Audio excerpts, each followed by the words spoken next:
आज चैत्र नवरात्र का आखिरी दिन,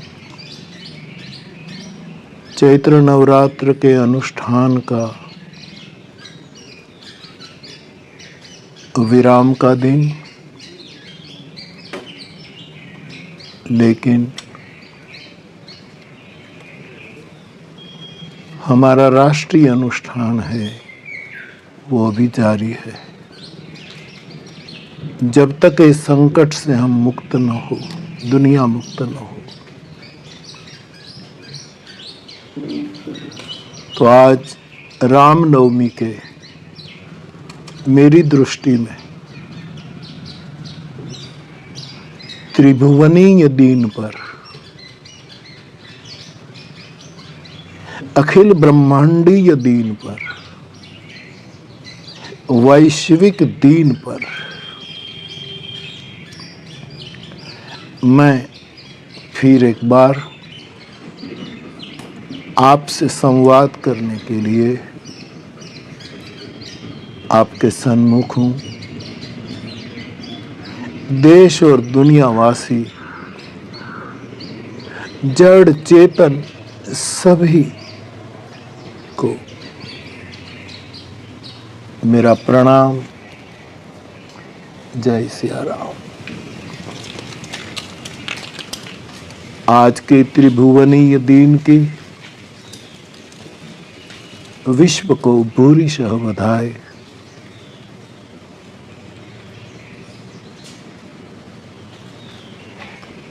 उत्तरकांड में काकभूषुंडी जी रामचरितमानस में गरुड़ को अपनी आत्मकथा, अपना अनुभव, अपनी अनुभूति बताते हैं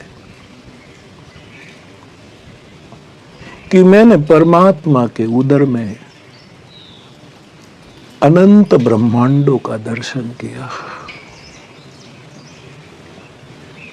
इन ब्रह्मांडों में मैंने सब भिन्न भिन्न भिन्न देखा, लेकिन राम रूप दूसर नहीं देखा।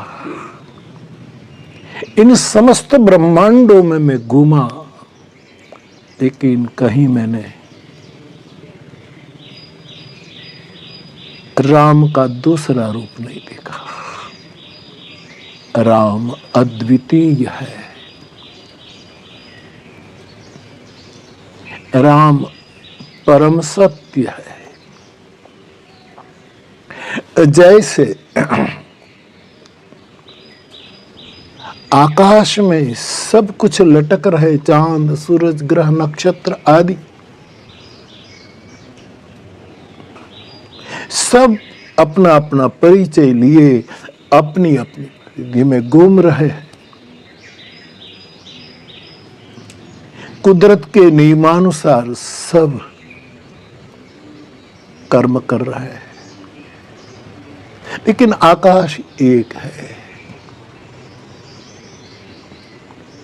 मैं भगवान राम को निखिल ब्रह्मांड की आत्मा क्यों कहता हूं? क्योंकि वो आकाश है, आसमां है, और इनमें हम सब है। हम सब भिन्न भिन्न है, लेकिन वो एक है।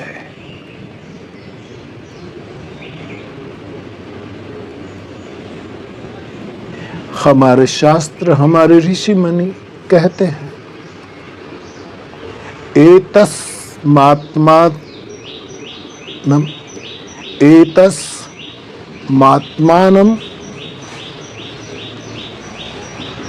आकाशः सम्भूतः, आकाशात् वायुः, वायोरग्निः, अग्नेरापः, अद्भ्यः पृथ्वी, पृथ्व्या औषधय।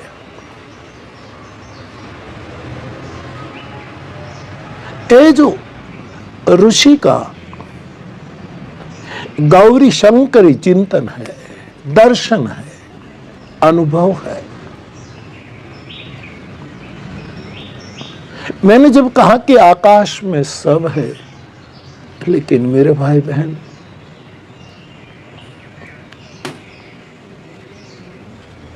आकाश भी इस परमात्मा से प्रकट होता है। राम परम तत्व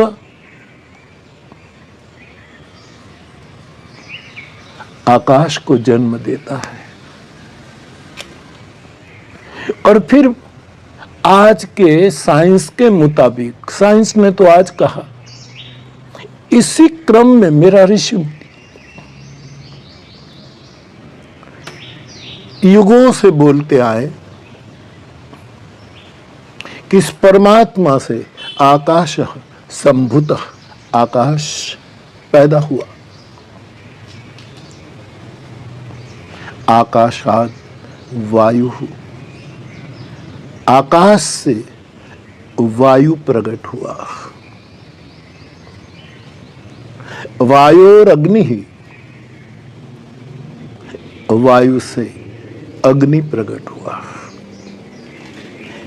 ये सब वैज्ञानिक है। अग्नि रापः,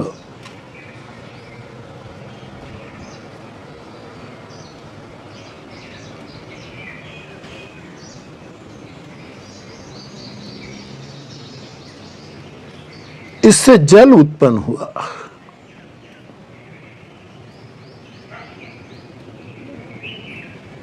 आकाशाद वायु, वायोरग्नि, अग्निरापः, अदभ्य पृथ्वी, जल से पृथ्वी उत्पन्न हुई।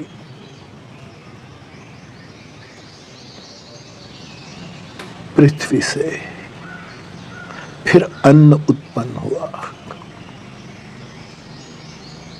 पृथिव्या औषधया, और अन्न से फिर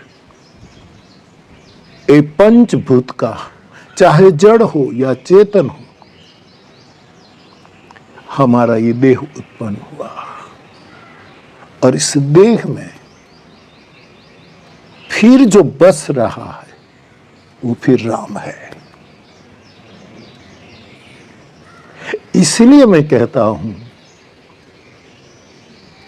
कि भगवान राम निखिल ब्रह्मांड का परम तत्व है।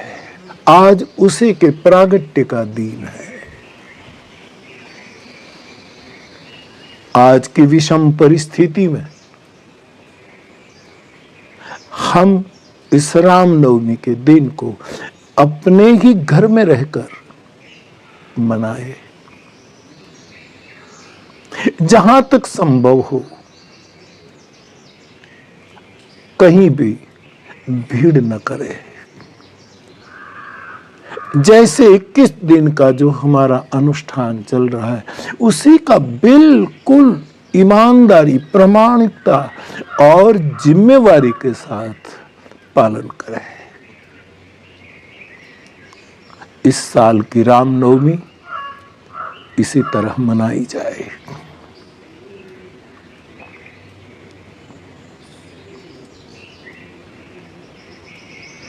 तो जिस परमात्मा से सब प्रकट हुआ और जो परमात्मा में ही सब लीन होता है, ऐसे मेरे प्रभु राम विश्ववास है परमात्मा।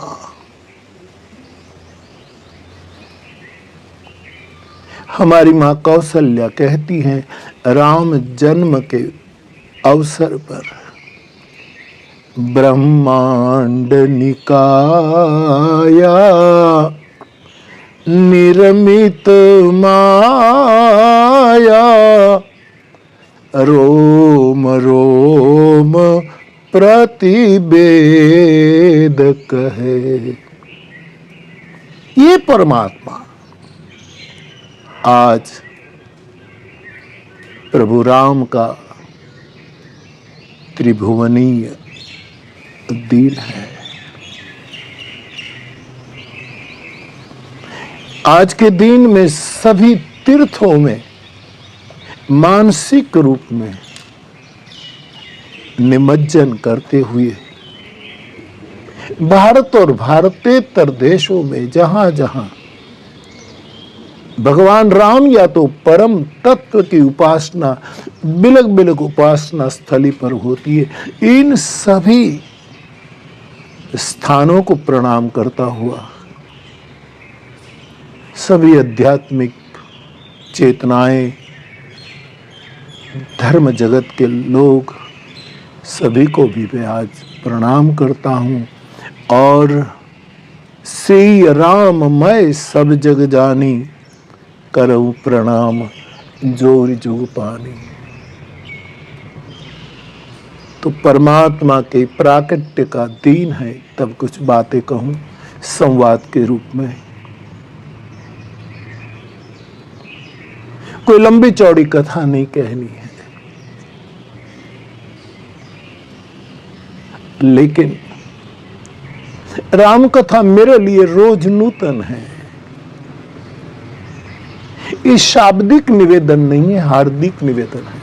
यकीन कीजिए,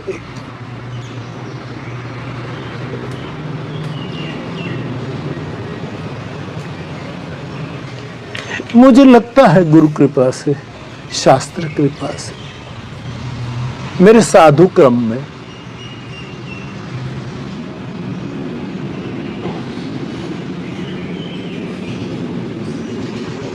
महाराज दशरथ जी धर्म धुरंधर थे, अवध के चक्रवर्ती सम्राट थे।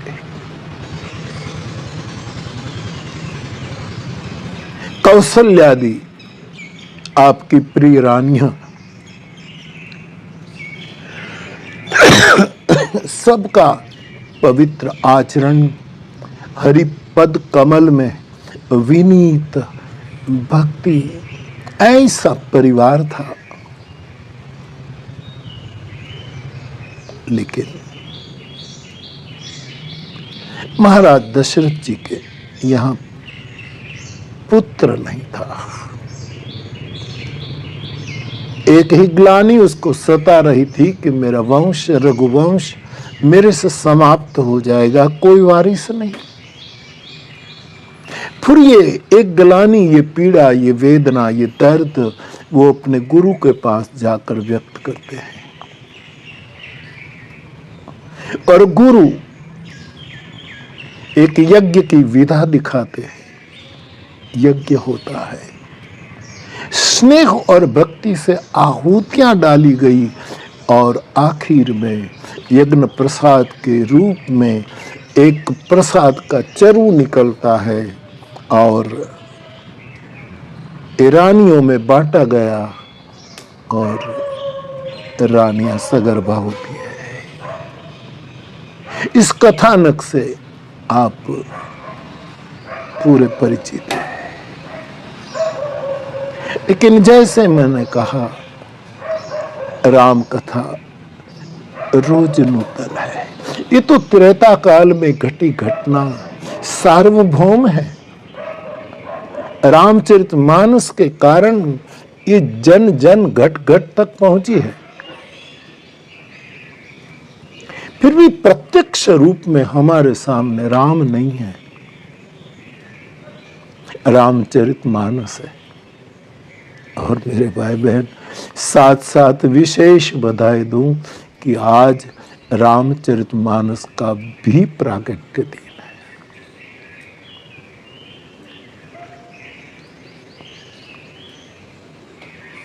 नवमी भौम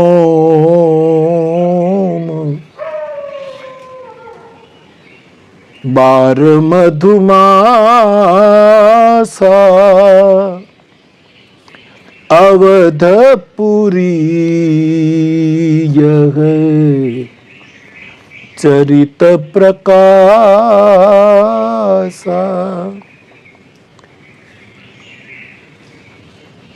जेगी दिन राम जन्म श्रुति गावही, तीरथ सकल तहाँ चलिया वही। तो आज का दिन रामचरितमानस के प्राकट्य का भी है। बहुत बहुत बधाई हो सभी को। तो ऐसा रामचरितमानस तो आज भी हमारे हाथों में है।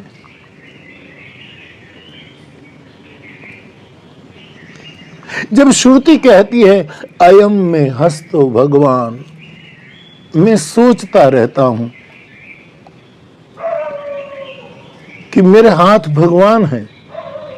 हमने कभी महसूस तो नहीं किया कि मेरे हाथ भगवान है, लेकिन मैं रामचरितमानस हाथों में लेता हूं, भगवत गीता लेता हूं, उपनिषद लेता हूं, श्रीमद् भागवत लेता हूं, भारतीय मनीषियों का कोई भी ग्रंथ हाथ में उठाता हूं, तब मुझे महसूस होता है अयम में हस्तो भगवान, मेरे हाथ परमात्मा है।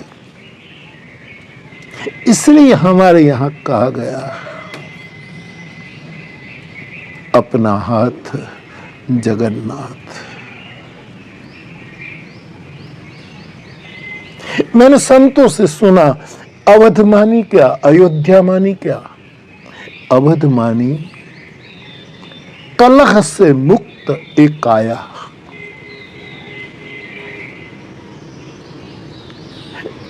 जिस देह में, जिस काया में, जो मनुष्य रूप में हम हैं, इस देह में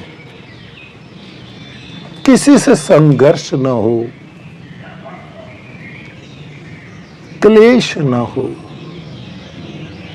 दुर्वाद न हो, विवाद न हो, तिरस्कार न हो, केवल संवाद हो। मैं याद करूं जिस महापुरुष का नाम भी रामचंद्र है,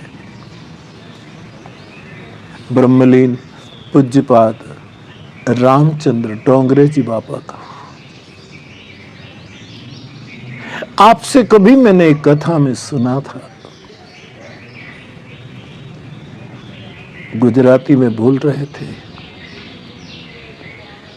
कलह वगरनी काया ये अयोध्या है, अवध, जहां किसी का वध मन वचन कर्म से नहीं। ऐसा देह जो आंखों से वध न करे, जो जुबान से वध न करे, जो हाथों से वध न करे, ऐसा शरीर ही अयोध्या है।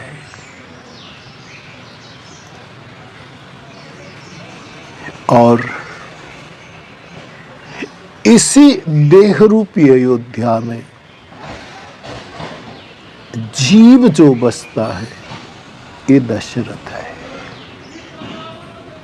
और ऐसे जीव को यहां जीव माना जाए जो जैसे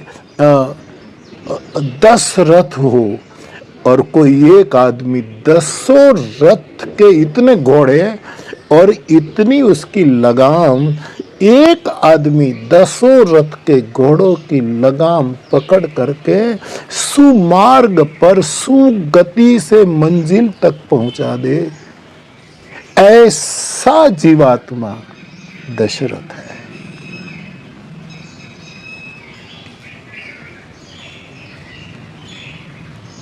लेकिन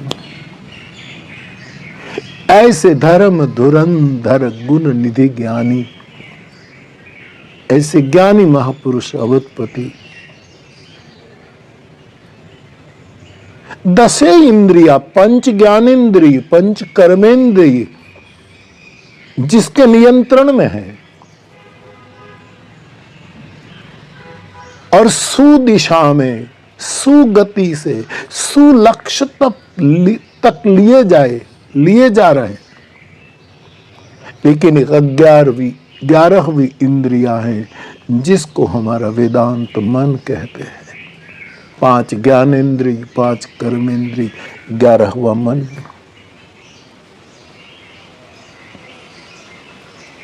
मैं सोचता हूं गुरु कृपा से दशरथ जी की 5 ज्ञानेंद्रिय को कभी ग्लानि नहीं हुई, 5 कर्मेंद्रियों को कभी ग्लानि नहीं। एक संतुलन बनाए हुए ये महापुरुष। लेकिन 11वीं इंद्रियां जो मन है वो एक बार ग्लानिग्रस्त हो जाता है।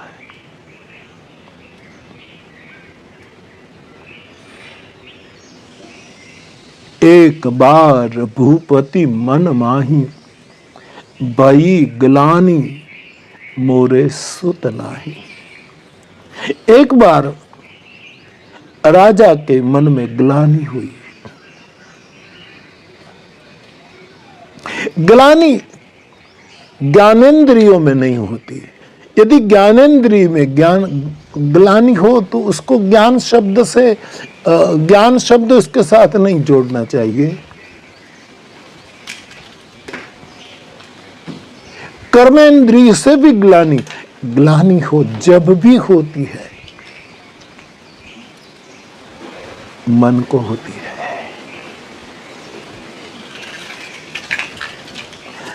और दशरथ जी, मैंने कहा ये रथ को सुगति से, सुदिशा में, सुलक्ष्य की ओर लिए में बड़े कुशल रहे। तब उसने सोचा कि इस 11वीं इंद्रिय जो ग्लानिग्रस्त है, मैं उसको गुरुद्वार ले चलूं। आज दशरथ का रथ चला, मन में ग्लानि भरकर गुरु गृह गए, तुरत महिपाला। हानि और ग्लानि में मेरे साधक भाई बहन अंतर है। हानि सदैव बाहर होती है। हमारे पैसे कोई लूट गया, हमारा स्थान किसी ने छीन लिया, हमारा ये हो गया, हमारा ये। हानि सदैव बाहिर होती है और ग्लानि सदैव भीतर होती है।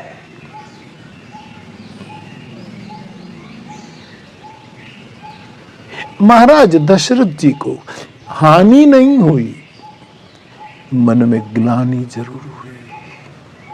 और मेरे भाई बहन, मुझे ये पक्ष बहुत प्यारा लगता है। मन ग्लानिग्रस्त हुआ तब दशरथ जी कहीं नहीं गए।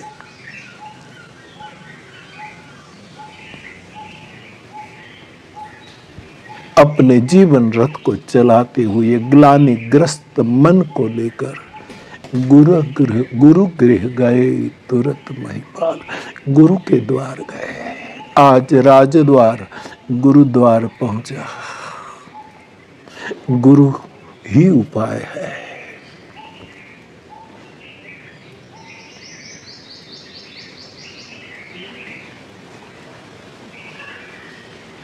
मैं सीख तो नहीं दे सकता हूं, गुरु से जो सीखा हूं वो शेयर कर सकता हूं, प्रसाद के रूप में बांट सकता। मेरे दादाजी मुझे कहते थे, बेटा हानि लेकर गोविंद के पास जाना और ग्लानि लेकर गुरु के पास जाना।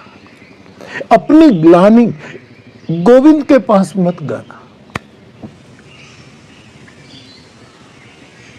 हानि जरूर बताना।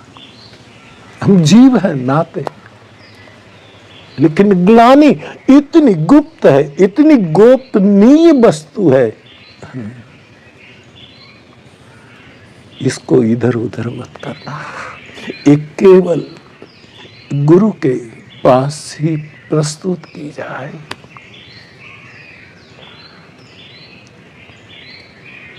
एक बार भूपति मन माही, भाई ग्लानि मोरे सुत नाही।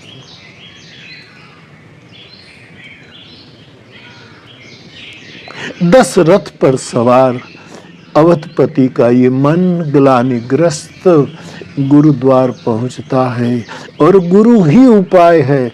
गुरु ने कहा एक यज्ञ करना होगा, घर में अवध में आनंद भयो, ये आप चाहते हैं यदि विश्व के आंगन में, ब्रह्मांड के आंगन में एक विश्राम को नर्तन करना देखते हैं, यदि आप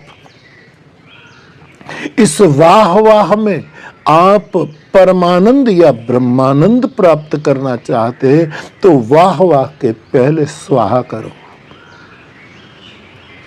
यज्ञ करो।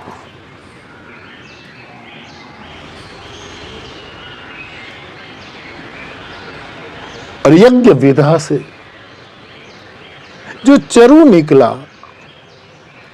प्रगटे अगिनी चरु किरलीन है। ये क्या है? त्रेतायुग में घटी घटना, घटी घटना, घटी घटना आज हमारे जीवन का भी ये सत्य है। त्रेतायुग में ये घटना केवल अवधपति के साथ घटी।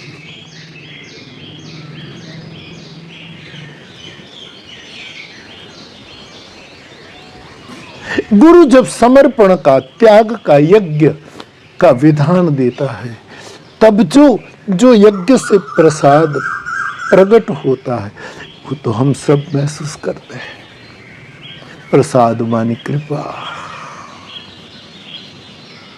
राम कभी साधनों से नहीं मिलता, केवल कृपा से मिलता है। विषयी सुग्रीव का निवेदन है, यह गुण साधन ते नहीं हुई, तुम्हारी कृपा पाव कोई कोई।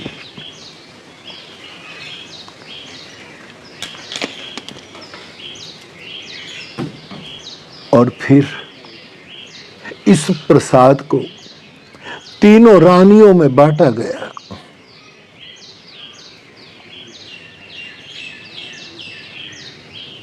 कथा से आप परिचित हैं, सुनते हैं, गाते हैं, गुनगुनाते हैं। मैं बहुत प्रसन्नता व्यक्त करता हूं। अंत तो गत्वा जोग लगन ग्रह बार तिथि, सकल भये अनुकूल, चर अरु अचर हर्ष जुत, राम जन्म सुख मूल। वो एक राम नवमी आई हमारे भाग्य में, हमारे परम भाग्य में, हमारे भूरी भाग से।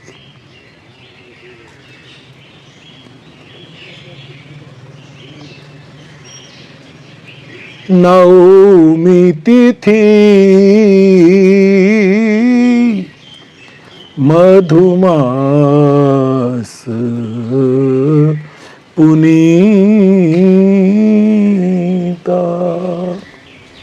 शुक्ल पक्ष अभिजित, आदि प्रीता, मध्य दिवस अति शीतन घामा, पावन काल लोक विश्रामा।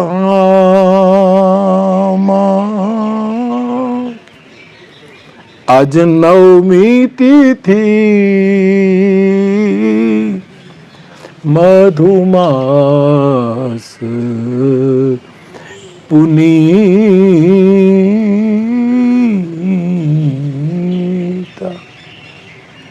मध्याह्न का समय, मंद सुगंध शीतल वायु बह रही है, जड़ चेतन हर्ष में डूबे हैं। देवताओं ने अवध के नभ को संकुल किया है, स्तुति कर रहे हैं, पुष्पांजलि बरसाई जा रही हैं, दुंदुभि बज रहे हैं। पृथ्वी के ब्राह्मण देवता, आकाश के सूर्य देवता, पाताल के नाग देवता, सब त्रिजग जोनी, सब परमात्मा की गर्भ स्तुति करते हैं।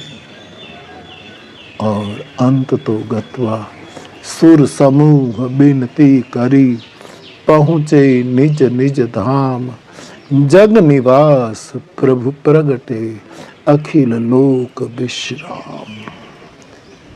सब स्तुति करके पुकार करके निज धाम में भीतर चले गए। अवध के प्रासाद में तो त्रैताकुल में हरि प्रकट हुई, लेकिन आज का सत्य क्या है? हम भीतर जाए और भीतर रामनवमी हो। और घटना घटी तत्क्षण, भय प्रगट कृपाला, दीन दयाला, कौसल्या हितकारी, हर्षित महतारी, मुनि मन आरी, अद्भुत रूप विचारी, लोचन अभिरामा, तनु घन श्यामा, निज आयुध सूरभूपा।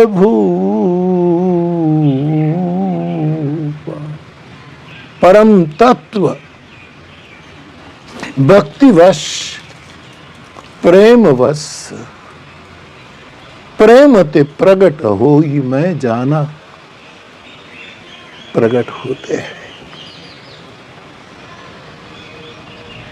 मां कौशल्या से संवाद होता है और मां कौशल्या कहती है, जिस रूप में आप प्रकट हुए इससे संसार की समस्या का नाश नहीं होगा। आप हमारे जैसे मानवीय रूप धारण करो। हमें चतुर्भुज नहीं चाहिए, हमें द्विभुज चाहिए।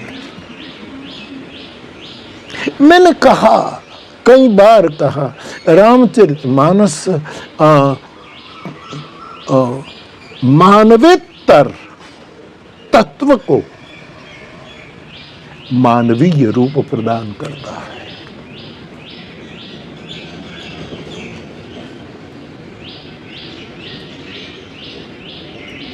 मां ने कहा कि जय शिशु लीला, आप बाल लीला करो, बालक बन करके आओ। की जय शिशु लीला, अति प्रिय शीला, यह सुख परम अनुपा।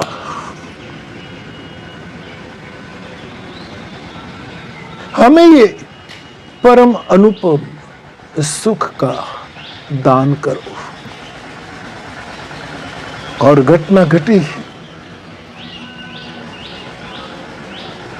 सुनि बचन सुजाना, रोदन ठाना, ओ ये बालक सूरभूपा, यह चरित जगावगी, वो तो हरि पद पावगी, तेन परगी भावकूपा। मां के सुजान वचनामृत सुनकर परमात्मा शिशु रूप होते हैं, रोने लगे। मानवीय संवेदना को आत्मसात करके वो रोने लगे। और जिस दिन राम का जन्म हुआ उसी दिन रामचरितमानस का भी जन्म हुआ। इसलिए गोस्वामी जी कहते हैं यह चरित जे गावही। इसी प्रवाही परंपरा के अनुसार जो रामचरितमानस, जो रामचरित्र है, आज उसके भी प्रागट्य दिन पर उसका जो गायन करेगा तेन पर ही भव कूपा, मानी वो उसका अधोगमन नहीं होगा, सदैव क्रमशः ऊर्ध्वगमन होगा। ऐसे परम का प्राकट्य हुआ। मेरे गोस्वामी जी लिखते हैं विप्रदैनु सुर संत हित लीन मनुज अवतार निज इच्छा निर्मित तनु माया गुण गोपार। पहले तो जब प्रकट हुआ तो कौशल्या हितकारी, लेकिन कौशल्या के हित के लिए ही परम का आना इतना सार्थक नहीं। आज एक मानवीय रूप में जब प्रकट होते हैं तब गोस्वामी जी कहते हैं ये ब्राह्मण के लिए आए, गायों के लिए आए, काम देवताओं के लिए आए और साधुओं के लिए आए। मैंने कई बार मेरी व्यासपीठ से सुनाया है, ब्राह्मणों के लिए आए मीन्स परमात्मा धर्म के लिए आए। ब्राह्मण धर्म का प्रतीक है। गायों के लिए आए मानी परमात्मा अर्थ के लिए आए। जीवन में धर्म की जरूरत है, अर्थ की जरूरत है। देवताओं के लिए आए मानी काम के लिए आए।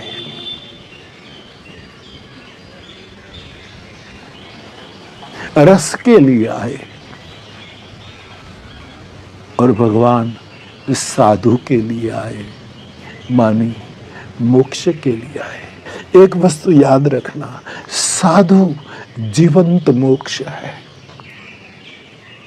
साधु जंगम मुक्ति है, साधु मोक्ष विग्रह है। शिव जी को यदि मानस में साधु कहा है तो शिव कौन है?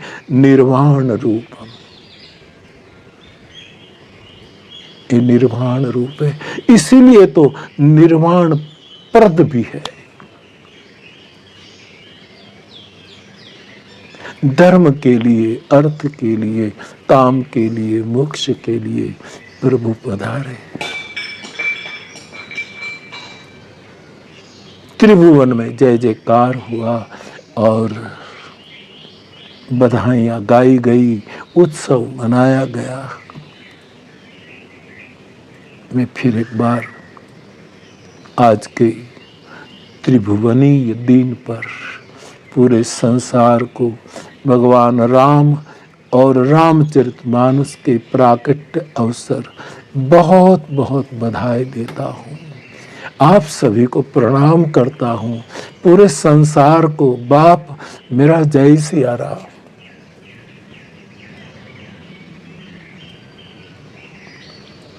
अंत में एक छोटी सी हरि कथा। मैंने संतों से सुना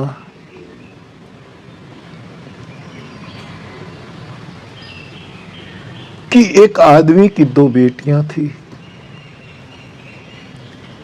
दोनों का ब्याह कर दिया गया।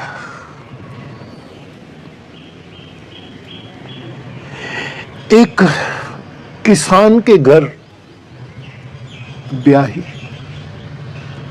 और दूसरी एक कुंभकार, एक कुम्हार के घर उसकी शादी करवा दी। दोनों वैसे सुखी है, लेकिन किसान के घर है, दूसरी कुंभकार के घर है। किसान का काम है खेती करना, किसानी करना। और कुंभकार के घर जो बेटी ब्याही उसका काम है मिट्टी के बर्तन बना करके उसको पकाना, फिर बेचना, इससे गुजारा।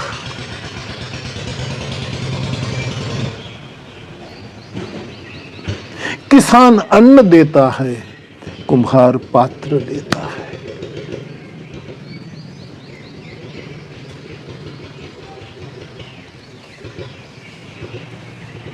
एक समय ऐसा हुआ कि किसान बाप जो था, किसान बेटी जिसके घर में थी, उसने उसके ससुराल वालों ने बीज बो दिए थे और बारिश की प्रतीक्षा में थे कि 15 दिन में यदि बारिश नहीं हुई तो मेरी पूरी फसल विफल हो जाएगी।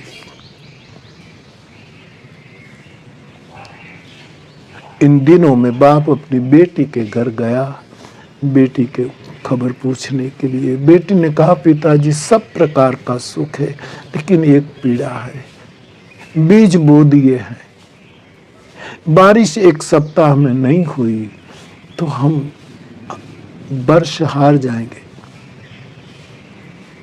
बेटा भगवान कृपा करेंगे।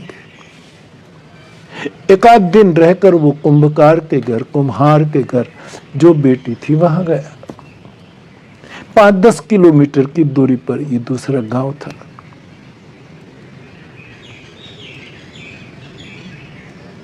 बाप ने बेटी को पूछा, बेटा सब कुशल है? हाँ पिताजी सब कुशल है, लेकिन हम कुम्हार का धंधा करते हैं, मिट्टी के बर्तन हमने निभाड़े में आग में बिल्कुल रख करके अब उसको पकाना है और आग भी लगा दी है।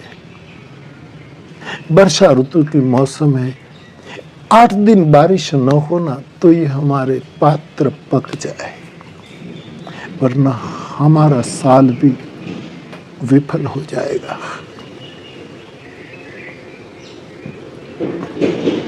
आश्वासन के लिए बाप ने कह दिया कि बेटा भगवान ठीक करेंगे।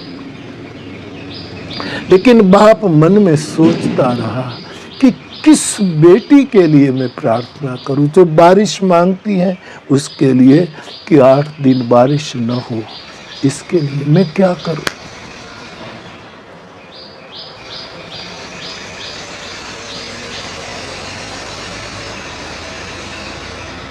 बाप है।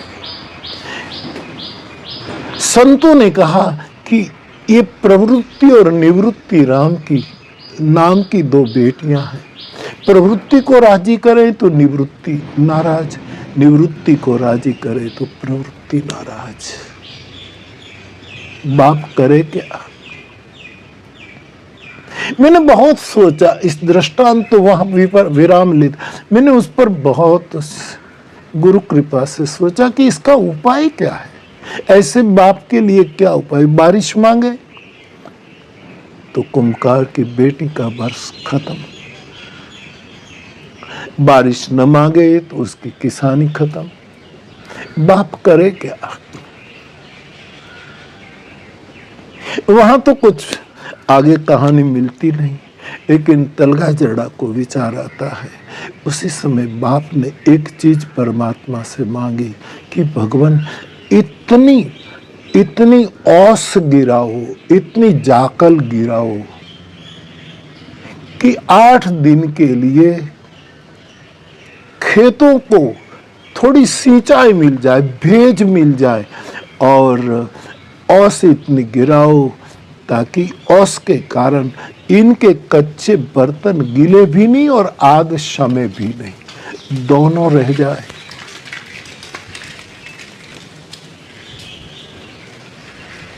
तलगा जड़ा का तीसरा रास्ता है। लेकिन यह तो हुई कहानी की बात। मेरे और आपके जीवन में एक और प्रवृत्ति और एक और निवृत्ति नाम की 2 बेटियां अपनी अपनी सुनाएं। तब किसको नाराज करे, किसको राजी करे। ऐसे समय प्रवृत्ति और निवृत्ति के लिए दुआ करते हुए दो ही बात करे, अखंड वृत्ति और अखंड स्मृति बनाए रखे। वेदांत कहता है ज्ञान में अखंड वृत्ति होनी चाहिए और भक्ति में अखंड स्मृति होनी चाहिए। जो अखंड वृत्ति में स्थित है ज्ञान भूमिका में, और जो अखंड स्मृति में स्थित है भजन की भूमिका में, वो इसी जीवन में कृतकृत्य हो सकता है। बाप रामनवमी के महान पर्व पर राष्ट्र से लेकर अंतरराष्ट्रीय फलक तक सभी को बार बार बधाई देता हुआ, हे हरि